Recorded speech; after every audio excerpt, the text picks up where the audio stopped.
오늘 하나님께서 우리에게 주신 말씀은 사도행전 13장 21절입니다. 그리고 22절 첫 단어 함께 읽도록 하겠습니다. 사도행전 13장 21절 우리 다 같이 한 목소리로 읽겠습니다. 시작.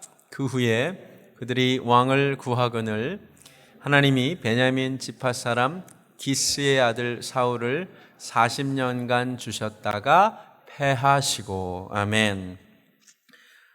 우리는 함께 사도 바울의 설교를 듣는 중입니다. 사도 바울은 이스라엘의 역사를 정리하는데 이스라엘의 초대 왕이었던 사울 이야기를 합니다.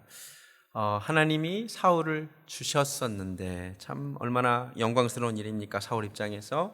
그런데 슬픈 것은 하나님이 다시 그를 패하셨다는 것입니다. 오늘 그의 인생을 추적하면서 하나님께서 우리에게 주시는 음성을 듣기를 원합니다. 우리 사울의 등장을 먼저 살펴보겠습니다. 사무엘상 9장입니다. 9장 1절. 베냐민 지파에 기스라 이름하는 유력한 사람이 있었습니다. 2절을 보니까 기스에게 아들이 있으니 그의 이름은 사울이요 준수한 소년이라.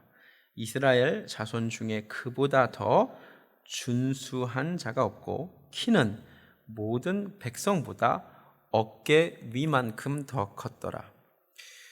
사울이 참 스펙이 좋은 사람인데요, 유력한 집안의 아들이랍니다. 유력하다는 말은 재산과 영향력을 갖추고 있다는 말이죠. 그런데 단순히 돈만 많은 것이 아니라 존경받는 집안이었습니다. 우리 9장 20절을 한번 보실래요? 온 이스라엘이 사모하는 자가 누구냐? 너와 내 아버지의 온 집이 아니냐라는 말을 사무엘이 하죠. 그렇다면 그 집안은 존경받는 집안이었다는 얘기죠. 그 집안의 맏아들입니다. 게다가 얼굴이 잘생겼대요. 준수했대요. 그보다 더 준수한 사람이 없어요. 영어로 그냥 핸섬이라고 되어 있습니다. 키가 남들보다 어깨 위가 더 컸대요. 여러분, 얼굴부터 이 목까지 이 길이가 보통 몇 센치인 줄 아세요? 한 30cm 정도 된대요. 당시 이스라엘 남자들의 평균 키가 얼마였는지는 알 길이 없는데요, 지금보다 많이 작았다고 보면 한 160 정도였다고 칩시다. 그러면 사울은 190이에요. 와, 멋있죠? 성품도 괜찮은데요, 가만히 보니까 효자예요. 이 사람이 처음 등장하는 에피소드가 아버지 잃어버린 암나귀를 찾아 사방을 헤매는 모습이에요. 꽤 먼 곳까지. 성실하죠. 책임감도 강해요. 더 놀라운 것은 세상에 겸손해요. 21절 한번 가보실래요? 사울이 대답하여 이르되 나는 이스라엘 지파의 가장 작은 지파 베냐민 사람이 아니니까, 또 나의 가족은 베냐민 지파 모든 가족 중에 가장 미약하지 아니하니까. 유력한 집안의 자제가 이 정도 겸손하기 쉽지 않습니다. 이게 끝이 아니고요, 성령 체험도 해요. 우리 10장 한번 가보시죠. 10장 6절. 사무엘이 이렇게 예언을 하는데 내게는 여호와의 영이 크게 임하리니 너도 그들과 함께 예언을 하고 변하여 새 사람이 되리라. 이 예언 그대로 10절을 보니까 하나님의 영이 사울에게 크게 임함으로 그가 그들 중에서 예언을 합니다. 여러분, 집안 좋죠? 얼굴 잘생겼죠? 키 크죠? 효자죠? 겸손하죠? 뜨거운 성령 체험까지. 지금까지 성경에 이런 인물이 한 명도 없었어요. 기독교계의 최고 엄친아입니다. 한국교회에 이런 사람 오면 난리 났을 거예요. 반면 다음 주에 소개할 다윗은 어떠냐면요, 다윗은 말할 수 없이 초라합니다. 일단 아버지 집에 선지자 사무엘이 왔는데 초대받지 못할 정도로 존재감이 없어요. 8번째 아들입니다. 외모도요, 사울에 비해서 많이 밀려요. 얼굴은 예쁘장했다라고 성경에 나오는데 키는 작았어요. 어떻게 알 수 있죠? 골리앗과 싸울 때 사울이 자기 갑옷 입고 가라고 할 때 그게 안 맞았어요. 너무 컸어요. 아담 사이즈였다는 말이에요. 게다가 직업이 양치기, 몇 안 되는 양치기, 목동, 투잡을 뛰는데 궁중 악사. 평소에 맨날 이렇게 하프 치고 노래 부르고 시 쓰고 오늘날 이렇게 멋있는 말로 싱어송라이터 그러죠. 그 당시는 그런 말 없었죠. 아마 뭐 딴따라 뭐 이랬을 거예요. 솔직히 우리 교회에 청년부에 2명이 새 신자가 왔는데 한 명은 사울이고 한 명은 다윗이에요. 여자 청년들이 누구를 주목할까요? 여러분은 누구를 신랑감으로 선택하실까요? 사울을 택하시겠어요? 다윗을 택하시겠어요? 네, 솔직하게 얘기하세요. 사울을 선택. 우리 오 권사님이 사울을 선택하시겠다고 하셨어요. 그런데 등장으로 따지면 사울이 말할 수 없이 화려하고 다윗은 말할 수 없이 초라한데 퇴장의 모습은 완전히 다르죠. 도대체 사울이 왜 그렇게 멋지게 등장한 사람이 몰락하게 되었을까? 그 인생을 한번 추적해 보겠습니다. 우리는 사울의 몰락이 다윗 때문이라고 생각하는데 전혀 그렇지 않아요. 다윗과 전혀 상관이 없어요. 다윗은 16장에 등장하고요. 사울의 몰락은 13장에서 시작됩니다. 우리 13장 한번 가보시겠습니다. 13장에 무슨 이야기가 나오냐면요, 블레셋과 전쟁하는 이야기가 나옵니다. 그런데 이스라엘 백성은 하나님의 군대이기 때문에 전쟁을 시작하기 전에 반드시 예배를 드려야 됩니다. 사무엘이 기다리라 그랬어요. 내가 와서 제사를 하나님께 먼저 드리고 그 다음에 전쟁을 시작하자라고 얘기를 했어요. 그런데 안 오는 거예요. 그래서 사울이 8절을 보면 사울은 사무엘이 정한 기한대로 이레 동안을 기다렸으나 사무엘이 길갈로 오지 아니하매 백성이 사울에게서 흩어지거든요. 그래서 사울이 이르되 번제와 화목 제물을 가져오라 하여 번제를 드립니다. 이때부터 이제 그에게 문제가 생기는 겁니다. 얼핏 보면 그의 문제는 제사장이 아닌데 예배를 드린 월권 행위가 문제인 것 같습니다. 이게 그것도 문제죠. 그런데 그보다 더 근본적인 이유가 있어요. 예배의 목적이죠. 왜 예배를 드리죠? 하나님께 예배를 드리고 싶어서가 아니에요. 백성이 흩어지거든요. 군인들이 자꾸 없어지거든요. 예배를 빨리 드려야 전쟁을 시작하는데 백성들의 사기가 점점 떨어지거든요. 그래서 사람을 단결시키고 전투를 시작하기 위하여 예배가 필요한 거예요. 칠정 의식으로, 예식으로 필요한 거예요. 근데 사무엘이 안 나타나요. 그래서 빨리 해치우려고 한 거예요. 이해가 되세요? 예배가 그 자체가 목적이 아니고요, 전쟁을 시작하기 위한 수단이에요. 일종의 통과 의례예요. 이것이 그의 몰락의 시작이었어요. 이해가 되세요? 예배를 빨리 해쳐야 된다는 거죠. 근데 이렇게 놓고 보니까 이게 사울만의 문제가 아니에요. 우리가 사울처럼 예배 드릴 때가 사실 굉장히 많아요. 주일이 되었어요. 근데 뭔가 하고 싶은 일이 있어요. 그때 우리가 이렇게 하죠. 빨리 예배를 해치우자. 이렇게 예배를 드릴 때가 있어요? 없어요? 있어요. 골프 좋아하시는 분들, 주일날 골프를 치러 가야겠는데 예배는 또 드려야 돼. 그래서 어떻게 해요? 예배 가장 일찍 드리는 교회를 찾아서 7시 예배 드리는 교회를 찾아서 예배를 빨리 해치우고 그 다음에 골프를 치러 간다 이거예요. 이렇게 예배 드리는 것이 사울의 예배예요. 온라인 시대에 이런 모습이 강해질까 걱정이에요. 우리가 집에서 예배 드리는 게 문제가 아니에요. 성전 예배를 사모하지만 상황이 어려워서 드리는 것은 전혀 문제가 되지 않아요. 문제는 주님을 사모하는 마음 어디로 가고, 야 빨리 예배 해치우자, 야 빨리 들어가세요, 예배 빨리 해치워라, 이렇게 할 수가 있어요? 없어요? 있다는 거죠. 그게 사울의 예배였다는 거예요. 하나님은 예배 잘을 원하시는데 사울은 그냥 예배라는 형식을 빨리 해치우고 싶은 거예요. 전쟁해야 되는데 예배를 못 드리고 있어서. 우리 중에 사울의 예배를 드리는 자가 있다면 오늘 말씀을 통하여 주시는 음성을 듣기를 원합니다.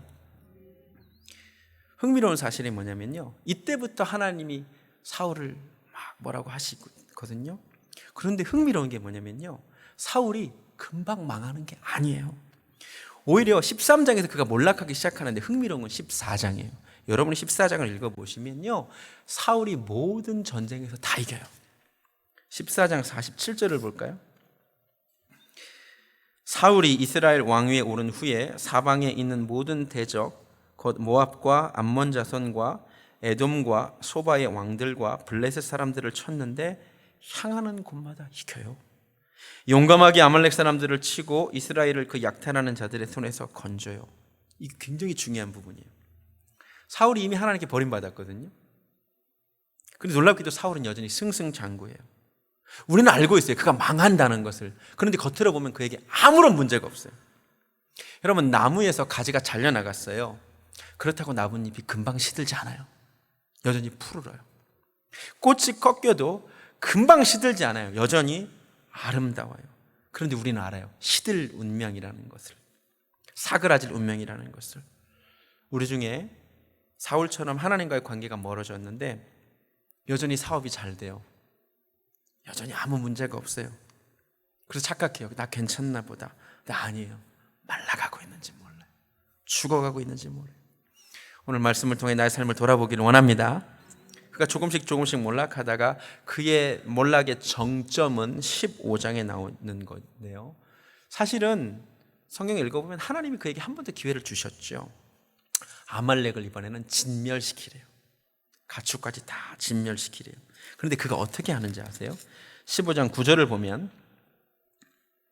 사울과 백성이 아각과 그의 양과 소의 가장 좋은 것 또는 기름진 것과 어린 양과 모든 좋은 것은 남기고 진멸하기를 즐겨 아니하고 가치 없고 하찮은 것만 진멸해요. 하나님이 하라는 대로 하기는 하는데 다 안 해요. 자기가 보기에 좋은 거는 남겨요. 자기가 보기에 진멸해도 될 것만 진멸해요. 자기 소견에. 사사시대의 특징이잖아요. 하나님은 사사시대를 끝내고 싶은데 왕이 자기 보기에 옳은 대로만 순종해요. 근데 자기 보기에는 큰 문제가 없었어요. 자기는 하나님께 순종했다고 스스로 정의를 내려요. 우리 13절을 볼까요? 내가 여호와의 명령을 행하였나이다. 사울은 확신해요. 내가 하나님의 명령을 행했다고. 그런데 놀라운 것은 하나님의 해석이에요. 11절 내가 사울을 왕으로 세운 것을 후회하노니 그가 돌이켜서 나를 따르지 아니하며 내 명령을 행하지 아니하였습니다. 사울은 내가 한 90% 정도 순종했으니까 순종했대요. 근데 하나님은 순종 안 한 거래요. 여기서 굉장히 중요한 것을 알게 됩니다. 여러분, 우리가 순종이 중요하다는 걸 다 알고 있어요. 그런데 하나님 보시기에 순종과 우리가 보기에 순종이 달라요. 우리는 이 정도 순종하면 순종한 거다라고 생각을 해요. 하나님은 100% 순종이 아니면 순종 안 한 거래요. 이게 무섭습니다. 그 유명한 얘기가 22절에 나와요. 순종이 제사보다 낫다고. 사랑하는 성도 여러분, 이 무서운 말씀 앞에 우리가 섰는데 이 정도 믿으면 됐지. 근데 하나님이 100% 순종을 원하신대요. 깨닫는 은혜가 있기를 주님의 이름으로 축원합니다. 자, 복습하면 그의 몰락의 시작은 예배를 수단화하는 거예요. 예배 자체가 목적이 아니라 해치워야 할 대상으로. 또 하나님에 대하여 불순종한 것이 문제예요. 그런데 사실 이 두 가지는 현상적으로 드러난 문제고요. 근본적인 뿌리는 다른 데 있어요. 왜 언제나 병도 증상이 있지만 그 병을 일으킨 근본 원인은 다른 곳에 있잖아요. 여러분, 사울의 근본적인 문제가 뭔지 아세요? 성경을 아무리 읽어봐도요, 사울이 하나님과 개인적인 교제가 없어요. 사울에게 체험은 있었어요. 다시 말하지만 2번이나 성령 체험을 해요. 왕으로 기름 부음 받을 때도 체험을 하고 다윗 잡으러 라마나옳 갔을 때도 성령에 사로잡혀요. 뜨거운 강렬한 체험을 했어요. 그런데 평소에 하나님과의 교제가 없어요. 여러분, 수련회나 어떤 부흥회에 참석해서 우리가 반짝 뜨거워질 때가 있어요. 막 성령 체험하고 그거 되게 귀해요. 그런데요, 수련회 끝나고 부흥회 끝나고 삶에서 하나님을 또 잊어버리고 사는 것을 하나님이 기뻐하실까요? 그건 아니에요. 하나님은 평소에 하나님과 교제하기를 원하세요. 아멘. 다윗을 잘 보세요. 다윗에게는요, 성경에 뜨거운 체험은 없어요. 다윗은 뜨거운 체험은 사울만큼 하지 않아요. 그런데 평소에 하나님과 교제해요. 그가 남긴 시편을 읽으면 놀라울 정도예요. 어떻게 이럴 수가 있지? 시편 18편에 그가 뭐라고 그러는지 아세요? 나의 힘이 되신 여호와여, 내가 주님을 사랑합니다. 이래버려요. 시편 27편에 내가 여호와께 바라는 한 가지 일이 있는데, 한 가지 소원이 있는데, 그게 뭐냐면 내가 평생에 여호와의 집에 살고 싶대요. 아멘. 시편 84편에는요, 주의 궁정에서 한 날이 다른 곳에서 첫날보다 낫대요. 악인의 장막에 거하는 것보다 그냥 성전 문지기로 있고 싶대요. 이게 다윗이에요. 시편 122편에는요 사람이 내게 말하기를 여호와의 집에 올라가자고 할 때 기뻤대요. 누가 교회 가자 그러면 기뻤대요. 여러분, 부모님이 야 오늘 교회 가서 기도하자 그러면 애들이 기뻐하던가요? 오늘 주일 아닌데 그런단 말이에요. 그런데 다윗은 누가 여호와의 집에 가자만 해도 그게 너무너무 좋았대요. 그는 하나님을 사랑해요. 하나님과 교제해요. 그가 남긴 마지막 말이 뭔지 아세요? 우리 사무엘 하 22장 한번 가볼게요. 다윗이 자기가 체험한 하나님을 이렇게 고백하고 놀라운 얘기를 합니다. 사무엘 하 22장 2절 여호와는 나의 반석이시요 나의 요새시요 나를 위하여 나를 건지시는 자시요 내가 피할 나의 반석의 하나님이시요 나의 방패시요 나의 구원의 뿌리시요 나의 높은 망대시요 그에게 피할 나의 피난처시요 나의 구원자시라. 계속 반복되는 게 뭐예요? 하나님은 내 하나님이라는, 나의 하나님이라는 것. 이걸 기억하세요? 여러분, 사울은 하나님을 뭐라고 부르는지 아세요? 우리 사무엘상 15장으로 돌아가겠습니다. 다윗은 계속해서 나의 하나님 그러잖아요. 사울은 이렇게 말해요. 사무엘상 15장 15절. 사무엘이 왜 다 진멸하지 않았냐고 말할 때 사울이 이렇게 얘기해요. 사울이 이르되 그것은 무리가 아말렉 사람에게서 끌어온 것인데 백성이 당신의 하나님 여호와께 제사하려 해 남긴 거다. 뭐라고 하죠? 당신의 하나님이라 그래요. 21절 녹음기를 튼 것처럼 한 번 더 얘기합니다. 다만 백성이 그 마땅히 멸할 것 중에서 가장 좋은 곳으로 길갈에서 당신의 하나님 여호와께 제사하려고 그랬다. 내가 왜 순종 다 안 했냐면 당신의 하나님께 제사하려고 그랬단 말이야. 당신의 하나님께 예배드리려고 그랬단 말이야. 이게 사울의 답이에요. 사울의 하나님은 나의 하나님이 아니에요. 당신의 하나님이에요. 그와 하나님과의 거리가 너무 멀어요. 하나님과의 거리가 머니까 예배를 그렇게 드린 거예요. 불순종의 이유로 예배를 핑계치잖아요. 당신의 하나님께 예배드리려고 그랬다니까. 그래서 그는 평소에 예배자가 아니에요. 여러분, 성경에 다윗은 항상 하나님과 교제하고 하나님과 예배하는 모습이 많이 나와요. 사울은 하나님께 예배드리고 교제하는 모습이 없어요.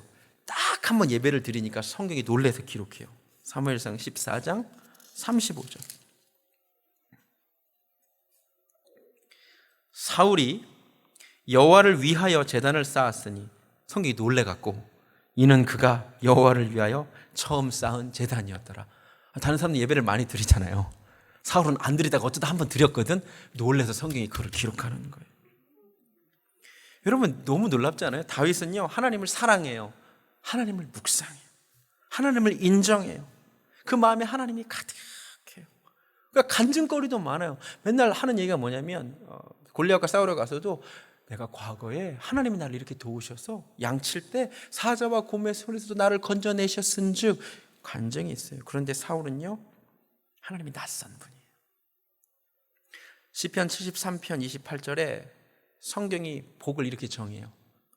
하나님께 가까이 함이 내게 복이라. 아멘. 바로 위에 27절에 뭐라고 되어 있냐면 음녀같이 주를 멀리 떠난 자는 망하리니 그랬어요. 사울의 근본 문제는 하나님이 너무 멀어요. 여러분 점검해야 돼요. 여러분 하나님과 가까이 계십니까? 그거밖에 없어요. 나를 점검해야 돼요. 내가 평소에 하나님의 말씀을 읽는가? 노래가 흥얼거리는데 찬양이 나오는가? 아니면 개입함만 나오는가? 한번 생각을 해봐야 돼요. 내가 하나님이 생각나고 아버지 의지하게 되고 그럼 하나님 그걸 정말 원하신단 말이에요. 또 하나의 문제, 하나님과는 그렇게 멀고 그렇게 서먹하고 하나님을 거의 의식하지 않고 있는 사울이 사람을 얼마나 의식하는지 몰라요.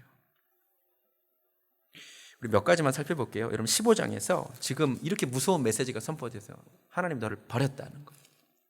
그럼 우리 같으면 아이고 하나님 저를 좀 불쌍히 여겨주시고 살려주세요. 이게 맞잖아요. 사울이 놀라운 얘기를 남겨요. 15장 30절. 자, 심판이 선포됐는데 사울이 이르되 내가 범죄하였을지라도 이제 청하옵나니 내 백성의 장로들 앞과 이스라엘 앞에서 나를 좀 높여달라고. 그래서 나와 함께 돌아가서 내가 또 보세요. 당신의 하나님 여호와께, 내 하나님이 아니야, 경배하게 하소서. 무슨 말이냐면 이스라엘 백성들이 이제 전쟁이 끝났으니까 또 하나님께 승리의 제사를 드려야 되잖아요. 근데 사무엘이 함께 예배 안 드리고 떠나가 버리면 내 얼굴이 뭐가 되냐 이거예요. 사람들이 나를 뭐라고 생각할 거냐. 그러니까 나를 좀 높여달라고. 나 심판하실지라도 지금은 좀 나와 같이 가서 예배를, 당신의 하나님께 예배를 좀 드려달라는 거죠. 무서운 거죠. 이 순간에 그가 의식하는 게 하나님이 아니고 사람이죠. 무서운 사람입니다. 내 얼굴 팔리게 하지 말아달라는 거예요. 사람이 자기를 기억해 주길 바라니까 바로 이때 기념비를 세워요. 15장 12절을 볼까요? 끝부분에 보면 사울이 갈멜에 이르러 자기를 위하여 기념비를 세워요. 기념비를 왜 세워요? 사람들이 나를 기억하라고, 나를 칭송하라고. 지난주에 나눈 사무엘은 미스바 대각성 후에 전쟁에서 승리하고 여호와께서 여기까지 우리를 도우셨다. 그래서 에베네셀 기념비를 세우거든요. 하나님을 찬양하라고, 하나님을 기억하라고. 그런데 사울은 사람들로 하여금 나를 기억하라고 자기를 기념비를 세워요. 그 유명한 유행가, 나중에 다윗이 등장해서 사울이 죽인 자는 천천히요, 다윗이 죽인 자는 만만이라가 괴로웠던 이유는 다윗 때문이 아니었어요. 사람들 때문이었어요. 사람들이 나를 사랑해 주지 않는다는 거죠. 불쌍한 영혼이에요. 그렇게 평생 사람의 인정을 구하고 살다가 그가 죽는 순간에도 사람 의식합니다. 무섭습니다. 우리 마지막 사무엘상 31장 가보실래요? 사울의 마지막 31장 4절. 그가 무기를 든 자에게 이르되 내 칼을 빼어 그곳으로 나를 찌르라. 왜냐? 할례 받지 않은 자들이 와서 나를 찌르고 모욕할까 두려워하느라. 지금 죽어가는데 그 마지막까지 의식하는 게 사람이에요. 지금 걱정이 뭐냐면 내가 왕인데 채통이 있지 이렇게 죽고 싶지 않다는 거예요. 무기를 든 자가 심히 두려워하여 감히 행하지 아니하니까 자기가 그 위에 자살나죠. 마지막 순간까지 그는 하나님을 의식하잖아요. 삼손은 달랐어요. 마지막 순간에 하나님 나를 한 번만 기억해 달라고. 그런데 사울은 하나님이 끝까지 생각이 안 나요. 그는 사람만 생각납니다. 하나님께 받을 수치를 생각했다면 회개했을 텐데 하나님께 받을 수치는 생각이 없고 사람에게 대한, 사람이 나에게 행할 수치만 생각해요. 오늘 말씀을 통하여 나는 하나님을 의식하는가, 사람을 의식하는가 살펴보기를 원합니다. 사울의 인생을 살펴보면 진짜 사실 너무너무 가슴이 아파요. 그토록 좋은 스펙, 그토록 아름다운 조건을 갖춘 사람, 이스라엘의 초대왕으로 선택된 은혜를 입은 사람이 어떻게 그렇게 망할 수가 있죠? 망하지 않을 길은 없었을까? 그러다 갑자기 든 생각이, 그의 인생을 가만히 보니까 망하지 않을 수 있었어요. 가만히 보니 그 주변에 아주 좋은 영적 멘토가 있었어요. 누가 있었죠? 자기에게 기름을 부어준 사무엘이 바로 옆에 있었어요. 여러분, 목회자가 사무엘이에요. 여러분, 사무엘 같은 분이 교회 담임 목사라 생각하면 너무너무 행복하지 않을까요? 근데 성경을 보면 사울이 사무엘을 굉장히 멀리해요. 자기에게 기름 부어주고 자기를 사랑하고 자기를 위해 기도하거든요. 사실요, 여러분, 하나님은요 사울을 버리셨거든요. 근데 사무엘은 사울을 위해 계속 기도해요. 우리 16장 가보실래요? 사무엘상 16장. 되게 재밌는 장면인데요. 16장 1절. 여호와께서 사무엘에게 이르시되 내가 이미 사울을 버려 이스라엘 왕이 되지 못하게 하였거늘 내가 그를 위하여 언제까지 슬퍼하겠느냐 이러세요. 그러니까 하나님은 냉정하게 버리셨는데 사무엘은 사울을 버리지 못하고 그를 위하여 기도해요. 슬퍼해요. 그러니까 얼마나 좋은 목사님이에요. 자기를 위해 기도해주고 슬퍼해주고 실질적인 도움을 줄 수 있는 영적인 멘토를, 멀리 살지도 않아요. 이스라엘이 조그만 땅이에요. 그런데 사울은 그를 찾지 않아요. 나중에 죽고 나서야 그를 찾아요. 다윗은 달라요. 성경을 보면 그의 옆에 선견자 갓이 있어요. 그리고 그의 조언을 들어요. 선지자 나단이 있어요. 그리고 그의 말을 들어요. 이게 굉장히 중요한 겁니다. 그 유명한, 그 위대한 사무엘이라는 주의 종을 멀리한 결과가 너무 아까워요.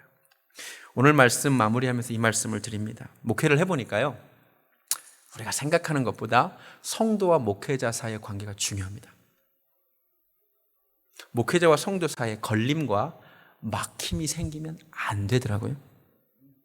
정말이에요. 근데 사울은 사무엘과 뭔가 막힘이 있어요. 그래서 자기를 위하여 기도해주고 자기를 위하여 슬퍼해주는 사무엘을 멀리해요. 여러분, 목회자와의 관계를 멀리하지 마시기 바랍니다. 진짜요?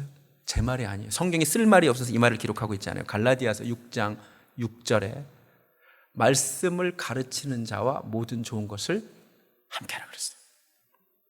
아멘. 이유가 있어요. 목회자의 관계가 삐걱거리고 서먹하면요, 사실 말씀이 잘 안 들어오거든요.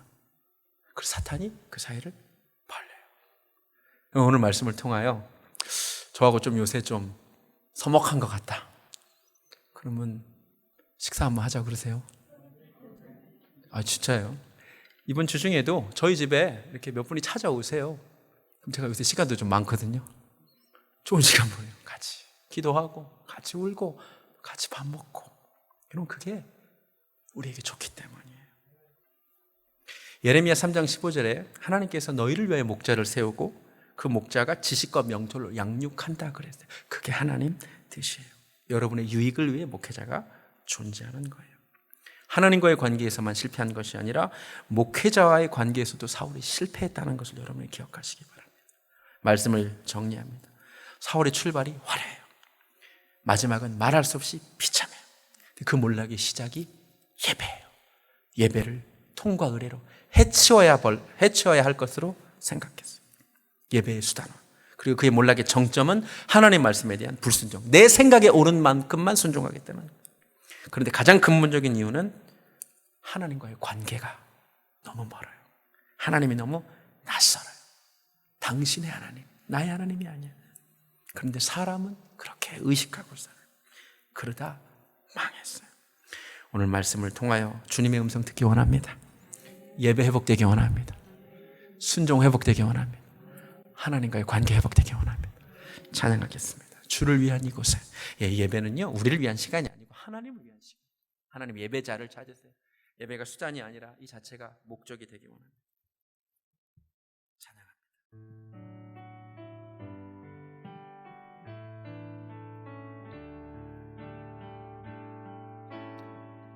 주를 위한 이곳에 예배하는 자들. 주님은 예배자를 찾으십니다. 그가 찾는 이 없어 주님께서 슬퍼하시네. 주님이 찾으시는 그 한 사람,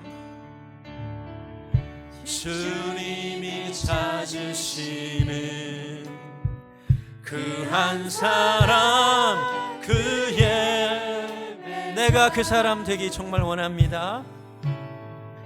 내가 그 사람 되길 간절히 주께 예배하네. 아멘. 주 은혜로 이곳에 서 있네. 주 인재에 엎드려 절하네. 그 어느 것도 이 예배가 신령과 진정의 예배되기 원합니다.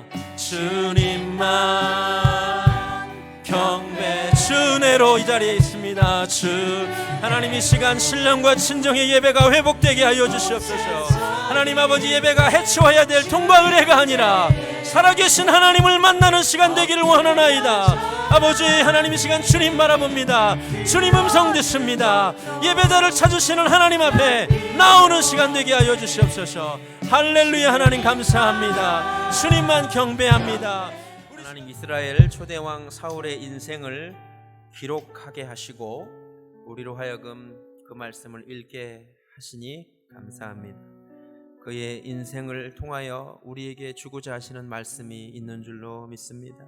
아버지, 너무나 화려하게 등장했던 그가 너무나 초라하게 몰락하는 모습을 봅니다. 반면교사로 삼기 원합니다. 예배의 수단화, 빨리 예배를 해치우고 다른 일을 하고 싶어하는 이 모습이 그의 몰락의 시작이었습니다. 온전하지 못한 순종, 내가 보기에 이만큼만 하면 되겠다는 그 모습이 그의 몰락의 정점이었고, 가장 근본적으로 그는 하나님과의 교제가 없었습니다. 하나님은 나의 하나님이 아니었고 당신의 하나님이었을 뿐입니다. 아버지, 이 시간 하나님과의 관계가 멀어진 이들이 있다면 하나님과의 관계가 회복되게 하여 주시옵소서. 하나님이 세우신 종이 있었건만 그와의 관계도 너무나 멀었습니다. 하나님, 오늘 주님이 주시는 음성을 듣기를 정말로 원합니다. 오늘 말씀을 통하여 예배가 회복되고 순종이 회복되고 하나님과의 관계가 회복되고 또 목회자와의 관계도 회복되는 은혜가 있게 하여 주시옵소서. 이제는 우리 주 예수 그리스도의 은혜와 하나님 아버지의 극진하신 사랑과 성령님의 역사하심, 오늘 내게 주시는 말씀으로 듣고 이 말씀대로 살아가기를 소원하는 사랑하는 베들교회 성도님들 머리 위에 지금부터 영원까지 함께 하시기를 간절히 축원하옵나이다. 아멘.